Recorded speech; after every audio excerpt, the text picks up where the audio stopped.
অবিশ্বাস্য, অসাধারণ। আসলে কি ভাষায় আপনি বিশ্লেষণ করবেন ভিয়ারিয়ালের ফরওয়ার্ড আলেকজান্ডার সরলতকে? মাত্র ৮ মিনিটের ঝড়ে তছনছ করে দিয়েছেন রিয়াল মাদ্রিদের ডিফেন্স লাইনকে। প্রত্যাবর্তনের রাজা রিয়ালের বিরুদ্ধে কামব্যাকের এক দুর্দান্ত গল্প রচনা করেছেন তিনি। মাত্র ৮ মিনিটের ব্যবধানে করেছেন ৩ গোল। সব মিলে এক ম্যাচে তার গোল সংখ্যা ৪টা।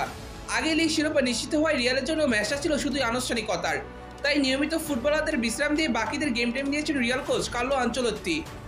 আক্রমণভাগে শুরুর একাদশে ছিলেন না ভিনিসিয়াস জুনিয়র, বেলিংহামরা, তবে তাদের অভাব বুঝতে দেননি হোসেলুরা।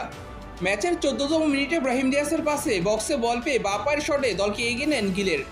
৩৮তম মিনিটে লুকাস ভাস্কেসের ক্রসে হেঁটে ব্যবধান দ্বিগুণ করেন হোসেলু। ৩৯তম মিনিটে একটি গোল শোধ করে লড়াই জমিয়ে তোলার আভাস দেন ভিয়ারিয়েল। ৭০তম ক্রসে হেঁটে গোলটি করেন নরওয়ের ফরোয়ার্ড সরলত। বিরতির আগেই অবশ্যই তাদের সেই স্বস্তি উবে যায়। ৭ মিনিটের মধ্যে আরও ২টি গোল করে সহজ জয়ের সম্ভাবনা জোরালো করে রিয়াল মাদ্রিদ। ৪০তম মিনিটে দিয়াসের দারুণ থ্রু বল বক্সে পেয়ে প্রথম ছোঁয়ায় নেওয়া শটে ব্যবধান বাড়ান ভাস্কেস। এরপর আবার কোনাকুনি শটে স্কোরলাইন ৪-১ করেন তুরস্ক। সহজ জয়ের স্বপ্নে বিভোর থাকা রিয়াল মাদ্রিদের স্বপ্নে পানি ঢেলে দেন ভিয়ারিয়ালের ফরওয়ার্ড আলেকজান্ডার সরলত।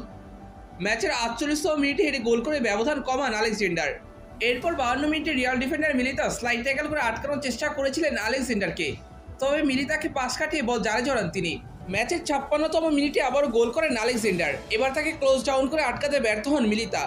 ৪-১ গোলে এগিয়ে থেকেও ৪-৪ গোলে ম্যাচ ড্র করতে হয় রিয়াল মাদ্রিদকে। রিয়াল মাদ্রিদকে জয় থেকে একাই বঞ্চিত করেছেন আলেকজান্ডার সরলত।